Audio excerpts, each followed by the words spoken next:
Hello and welcome to an episode of the Financially Free Era podcast with Travis. I usually do the SLP podcast, but I'm filling in for Megan while she's on maternity leave.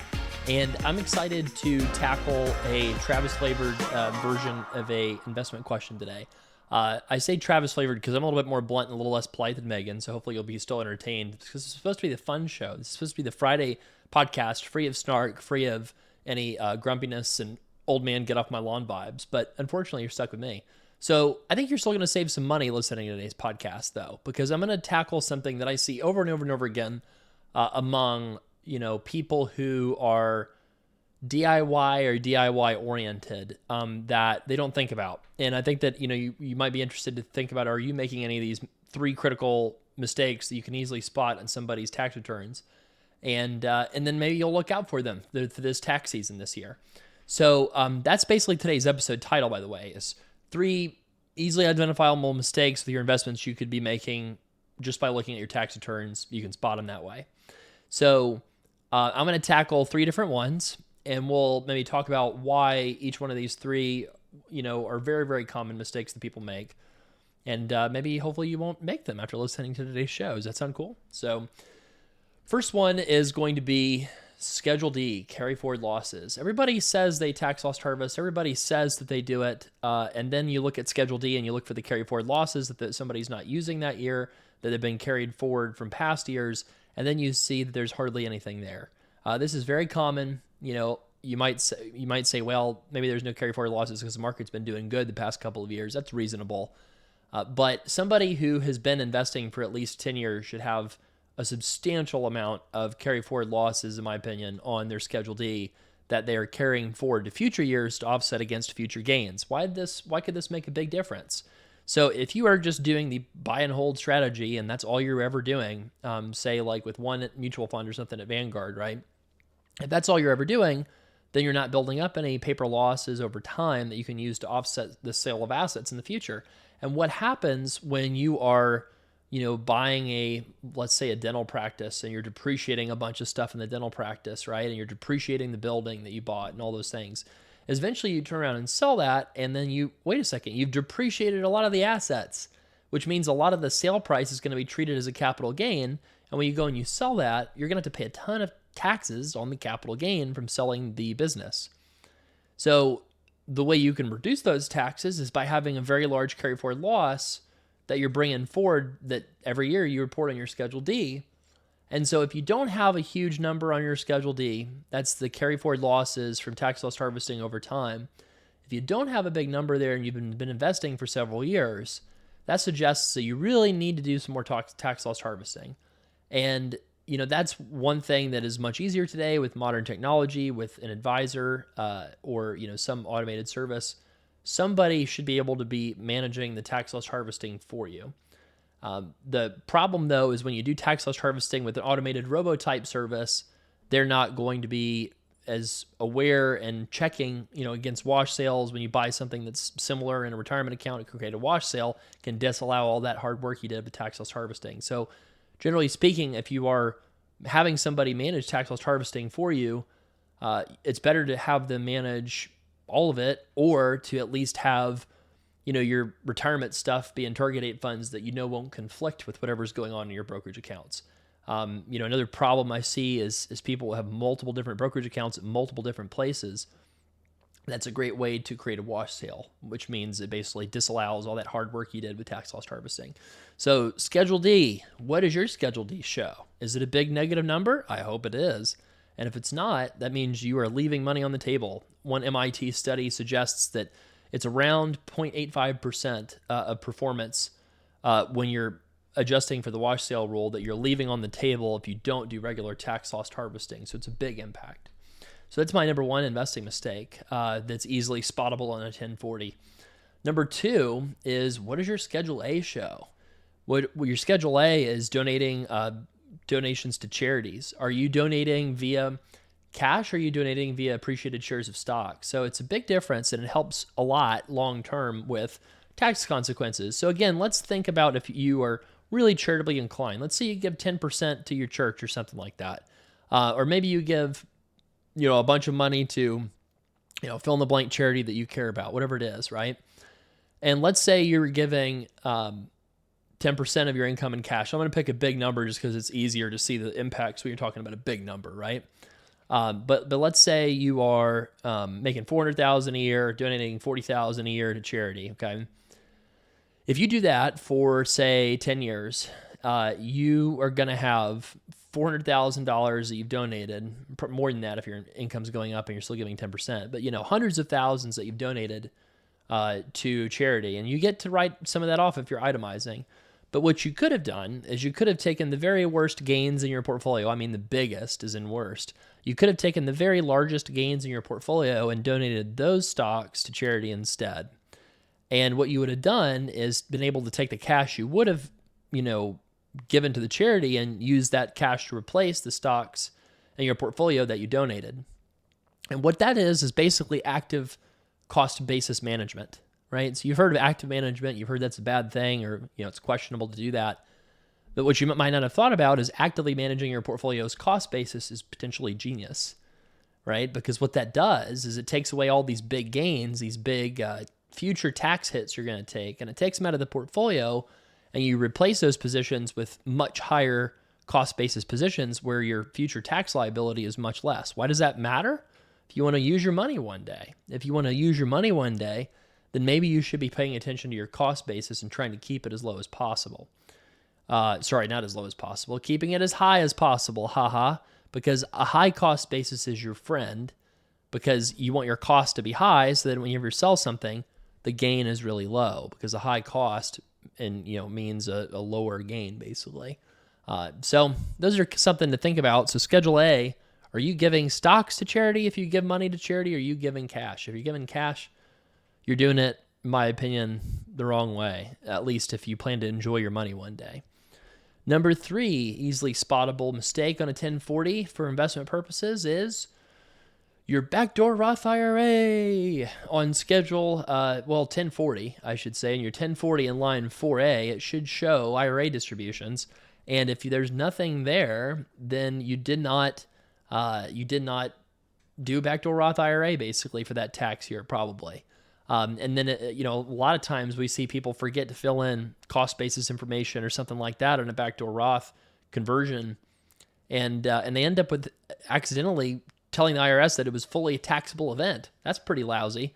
We've corrected more than one of those kinds of errors over the years with working with our SLP Wealth Tax Division. So make sure you do your backdoor Roth IRA. And then make sure you do the backdoor Roth the right way, and that you've also reported all that cost basis right, and make sure it shows up on your 1040 the right way.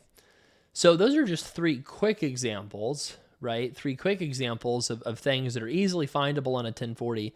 My guess is, if somebody's not fully outsourcing, right? I think that probably, my guess is 90% of people are making a mistake, at least in one of those 3 critical areas. You might say, that's not a critical area. What are you talking about? Well, I mean, what if you could do something that didn't take a whole lot of time? It saved you 6 figures in taxes over 10 years. That's what the donation of appreciated shares looks like. What if you had the same thing? It takes not a ton of time, but you're able to do avoiding, thousands or hundreds of thousands potentially in taxes with Roth IRA usage instead of traditional IRA usage down the line, or actually brokerage account usage down the line. Well, that's the backdoor Roth process. You're avoiding future taxes, right, on your gains and on your income and the growth of those shares that you have in your backdoor Roth. The carry forward losses. Again, if you have any kind of asset that you think you might sell for a lot of money one day, I hope you have a way to offset the gain and not realize the whole thing. I mean, you might be able to do a 1031 exchange or something like that to avoid some of the gains if it's a real estate or physical asset or something like that. But by and large, it's you want to have that loss to offset a future gain, again, if you want to use the money for something. So I think that people tend to suffer from overconfidence bias. There was an interesting study that I saw recently that basically said, I think the stat was 1 in 5 millennials believes that they could recreate and sculpt David's or Michelangelo's David. So if you think about that, one in 5 millennials, I believe, and Gen Z believe that they could recreate Michelangelo's David. Holy cow, that's absurd. Boomers, the number was maybe like, I think 1 or 2% thought they could do it.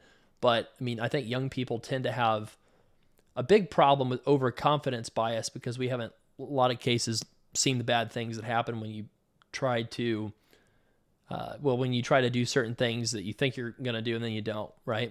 And I think that, what people should do is do whatever they want to do when it comes to their finances. It's your money. It's not mine, right? You should be making the call. You should be making the choice of how you want things done.